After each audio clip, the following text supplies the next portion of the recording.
Ibinunyag ni Senator Risa Ontiveros na nakalabas ng bansa si dating Bamban Mayor Alice Guo.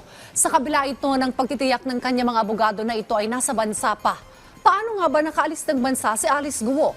Paano siya nakapuslit sa mga otoridad? Yan ang tatalakay ni Professor Antonio Contreras sa Punto de Vista.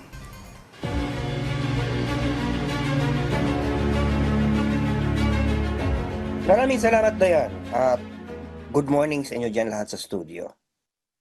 Alam mo, sa isang ordinaryong mamamayan na nahihirapan kapag nasa immigration, yung bubusisiin lahat ng papeles mo, talaga naman nakagagalit kapag nakakarinig tayo ng mga balitang ganito na isang impluwensyal, isang mayaman na tao, na kahit na may mga kaso pa nga, at kahit na merong lookout order, ay nakakalabas pa ng bansa. Mabuti naman at ipinag-utos na ng Pangulong Marcos na imbestigahan ito. At sabi nga niya sa kanyang statement ay gugulong ang mga ulo dito na siyang dapat naman.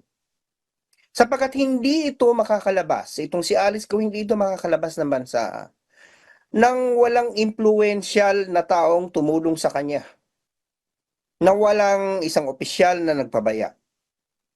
Bagamat andun din tayo sa tanong, nasangkatutak na ang mga paratang dito kay Alice Guo, meron na ng arrest warrant mula sa Senado, meron mga kasong naisampa, ay bakit lookout order lang kasi ang ibinigay?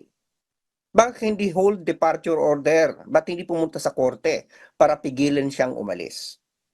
Sapagkat ang lookout order, ayon sa aking pananaliksik, yan ay babantayan lamang ang isang tao, may monitor lang ang pagkilos, pero hindi pwedeng pigilang lumabas.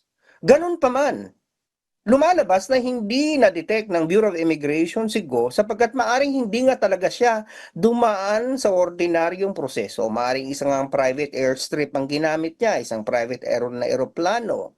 Merong lugar na kung saan siya ay maaring dumaan na nakapako siya ng airport without being detected by the Bureau of Immigration. But these things will never happen without anyone or someone helping her. May tumulong sa kanya. At yan dapat ang ating tugisin. Sapagkat bagamat si Alice Guo ay nasa mata na ng batas, ang patuloy na pamamayagpag ng korupsyon, ng katiwalian ng mga paglabag sa mga ordinaryong mga batas na inilalapat natin sa mga ordinaryong mamamayan katulad natin. Ilang beses na ba tayong nahirapan na lumalabas sa airport, may mga binapabalik pa, may na-offload pa.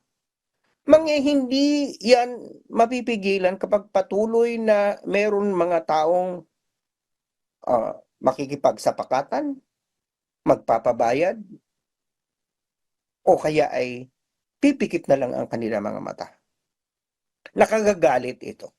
Sabi nga ni Senator Risa, ang mga taong tunay na Pilipino pa nga ay hirap na hirap lumabas sa immigration. Itong taong ito na mukha yatang ayon sa mga ebidensya hindi pa tunay na Pilipino, bagamat, wala pa namang legal procedure, pero andyan ang ebidensya, abay, napakadali na lumabas. Pero hindi ito ang kauna-unahan.